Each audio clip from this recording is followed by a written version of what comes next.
Welcome back, everybody. I'm your host, Kelly Sparks, aka Redbeard. So today we have day number 15 of the Scotch Whiskey Advent Calendar. We are into the final 10. Yeah? Yep. I think that's right. Oh. Starting to fall apart on me.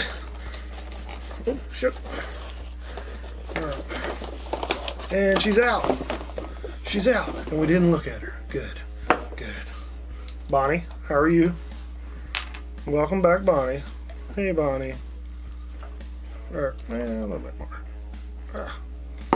So, day 15. I hope everybody's enjoying the show. I know I am. Thanks again to Brock, one of my patrons, for sending this lovely gift to me, and I get to experience it and share it with you folks out there. Isn't that right, Bonnie? Okay, so this one has, like, I want to say it's peated, but it's a weird, I don't know if it's peated or not, because it has a weird nose to it. There's a weird wang.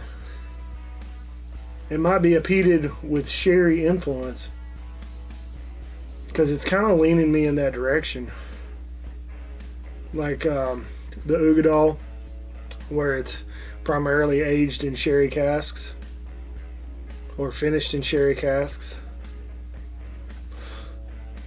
Although it's kind of weird in its presence, it still has a very inviting nose. Alright, let's see how it tastes. I don't believe it's peated. I don't know. But as far as flavors and character and depth, this might be the best one. It's got a lot of spice in the mouth too. I don't know if that's from alcohol or if it's from something else. It might be a higher proofed whiskey. I mean, it could be, like, I don't know. I don't think it's, I'm trying to get the finish, because I always get the peated whiskeys. I usually get it on the finish with the char smoke and all that sooty goodness. Not really getting that here, but there's like a lot of creamy dark fruit and a lot of spice going on. It's pretty nice.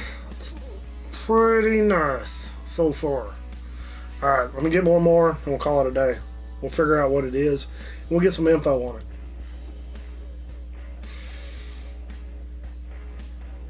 Yeah, it almost reminds me of, like, the Glenlivet and Nadura casks, because they're at, like, cask strength. I definitely feel like it's a higher proof whiskey, but it's got something else there that I can't pick out. Alright. I definitely don't believe it's heavily peated. It might have a little bit of peat smoke to it, but it's got that same, almost like the El Sabé and the Lagavulin. It's got this sweet, dark fruit note.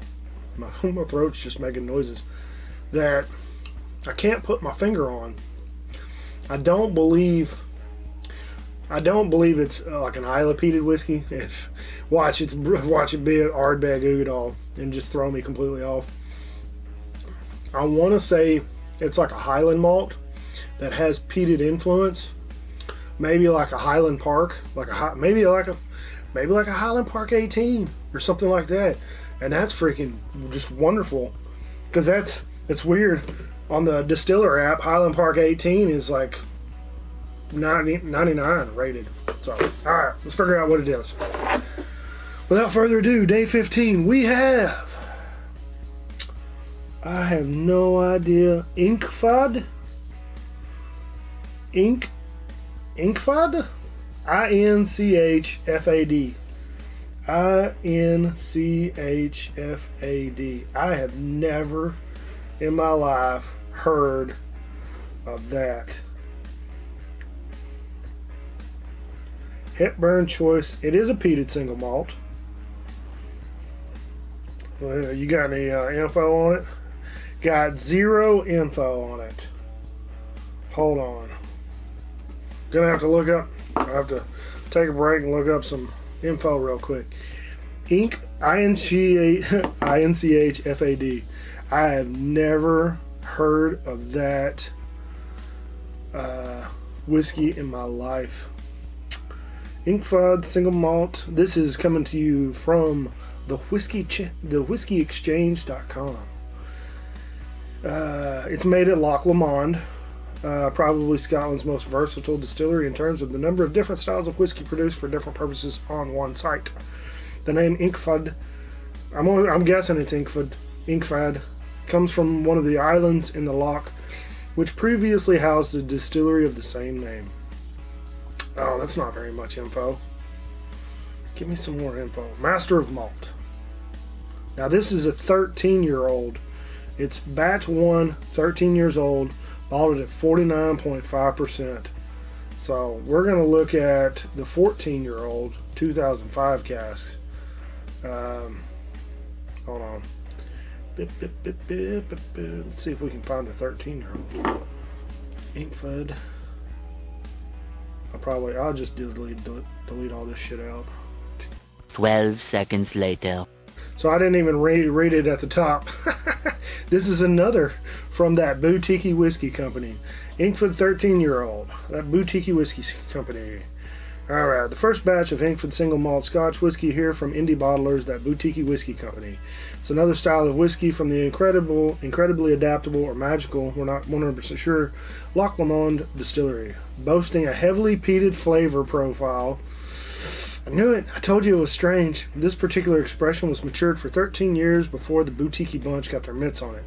Batch 1 is a release of 2,400 bottles. That boutique whiskey company bottles single malts, single grains, and bourbons from a variety of renowned distilleries, as well as producing award-winning blended malts and blends. These whiskeys are adorned with cultist graphic novel style labels. So, yeah, it's pretty dang good.